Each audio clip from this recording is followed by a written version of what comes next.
You want to be a knockout artist? You need a bigger gas tank. Grappling, boxing, kickboxing, jiu-jitsu, they're all technical aspects of being an excellent fighter. But the most savage fighters are also the strongest. We're gonna give you the perfect workout split for fighters, both in camp and out of camp. And we're gonna start right now. So when we're training fighters, we have to identify the 3 key strength characteristics that we're gonna develop to make sure that they can become a world champion. That means looking at durational strength characteristics, or in terms that anybody can understand, what type of strength do they need under a specific time constraint. That means even simpler, how long do specific movement types last in the realm of combat sports? And in the realm of fighting or combat sports, we need to look at blast impulse, sustained impulse, and sustained endurance. That means fighters need to be as explosive as or as we like to say, twitchy. They get that burst that just comes out of nowhere. Think about Vito Arajo taking it to RBY at Nationals, or even more recently, when he won the world title. That's explosive as that's twitchy. That is blast impulse. And that's what we're gonna focus on most importantly on day 1 in camp inside of our at peak strength. Sustained impulse is similar, but it's being twitchy inside of a scramble. Having a lot of pound for pound strength or relative strength is an absolute hallmark of sustained impulse. Think about Kyle Dake against Montel Marion, where he's on his back and then gets out of it, scrambles, and takes the dude down and absolutely dominates from that crazy position. That's a prime example of sustained impulse. Then there's the example of sustained endurance. This is having the aerobic capacity, having the capability to demonstrate blast impulse, to demonstrate sustained impulse, to do this over and over again throughout a fight or throughout a match so that you can put yourself in those great positions to score and dominate. Having endurance is a key foundation to build your strength upon. The knockout fighter needs that engine. Let's not forget that fighting is a skill-based sport. The fighters with the best skill will win. Think about being at the upper echelons of combat sports. When skill is basically equal, what's gonna come down to playing the major role in getting somebody to win is going to be the best expression of impulse capability and the best gas tank. We've gotta have the most amount of endurance. And you can do this by following this workout split. So with fighting, we need to break our training into 2 different junctures. So combat sports, wrestling, MMA, Muay Thai, all of these different sports, we have to recognize there's gonna be in-season training, okay? So in-season training is in-camp training. We're prepping for a big-time fight. Out of season training, that's the second juncture. That's when we're trying to stay in good shape, but we're also looking at those weaknesses, trying to strengthen those weaknesses as much as possible to get in shape for a future fight or match. When out of camp, I believe the best workout split is typically gonna be 4 days inside of the gym. So we're gonna focus on some type of explosive work, some type of strength work for those 4 specific days.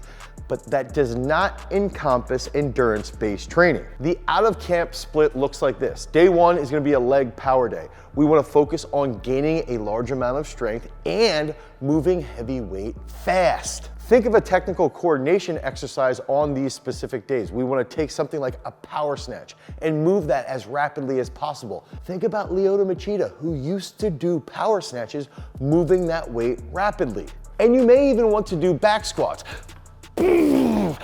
An absolute strength movement that's gonna help improve your global strength as well. By pushing squats, we're able to see that Muay Thai fighters can actually increase their striking power. This is evidence in science-based data. However, when we're pushing squats, we're not looking to build big hulking bodybuilders. We're looking to build machines of speed strength. Day 2 is an upper body power day. And this focus is gonna be on grappling strength. So we're gonna be doing a lot of pull-ups. We're gonna be focusing on doing grip strength. So doing plate flips, hanging off of bars, rope climbs, and even doing forearm rollers. All of these exercises will help us develop that specified action that's necessary in the realm of combat. And then finally on this day, we're also gonna be doing things to target that dynamic trunk control. That's the base of applying a large amount of force when we're in the combat realm, when we're actually fighting. So day 3 is gonna be athlete day. We've gotta focus on being twitchy and explosive unilaterally, bilaterally, reacting as fast as we can. That means we're gonna be doing whiz jumps, Jan jump series, stair jumps, hurdle hops, anything to help with that fast reaction. And then that final day, the 4th day, is gonna be impulse day. This is gonna be a full body workout. We wanna focus on moving weight fast. Impulse, remember, is going to be how much force can you apply in a designated period of time. So if you apply a lot of force and you're doing exercises like power cleans or power snatches, single leg squats rapidly, even dumbbell benches very, very quickly, explosive push-ups, those are all examples of impulse-based exercises that are gonna help you develop that quality. And this is something that we've deployed with a lot of success, specifically with Tanner Sloan, Clay Carlson, 2 All-American wrestlers that we've worked with at South Dakota State. We are using full body impulse protocols to teach them how to change their level rapidly, to help improve their speed when they're going to take a shot, or even their speed to get a little bit heavier on the head. Being out of camp is one thing, but being in camp is another. When fighters are in camp, we have to remember that there's going to be an opposing load. And when we reference an opposing load, that means your opponent. So when we're in camp, we should decrease our weight-based work down to around 2 to 3 days per week. And when we're doing this, we need to focus on speed.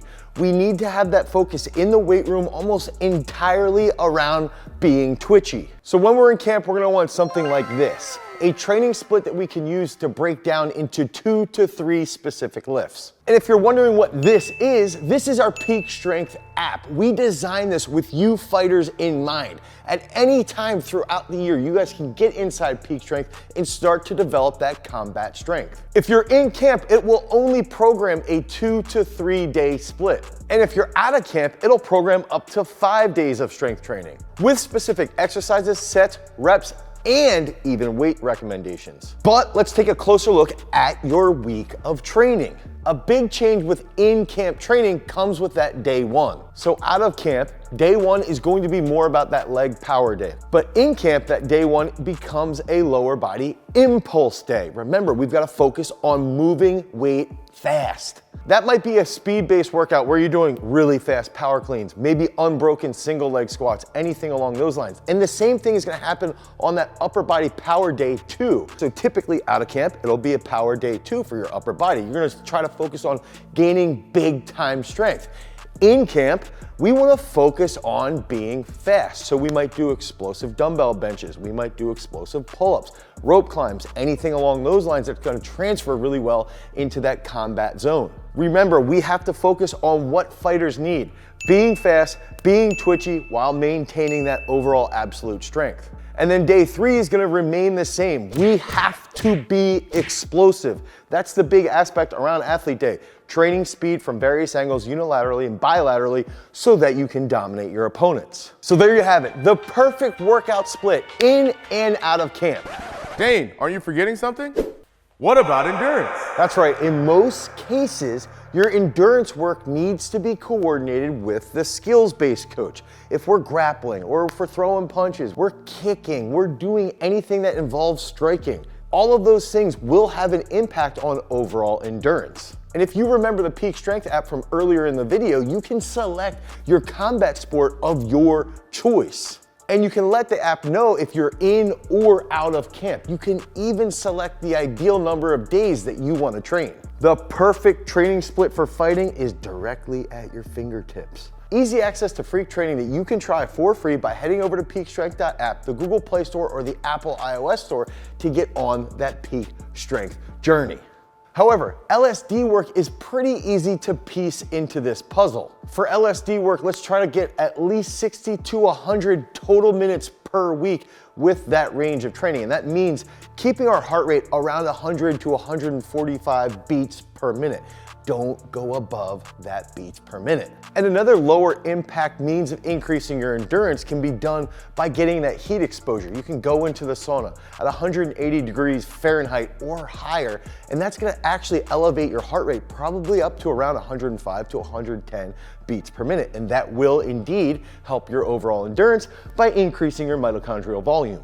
And then finally, using high intensity interval training. That means sprint work, hill work, swimming based protocols, getting on the treadmill, even getting on the assault bike. These are gonna be done twice a week. And if you can do it for about 20 to 30 total minutes, maybe 20 to 40 total minutes.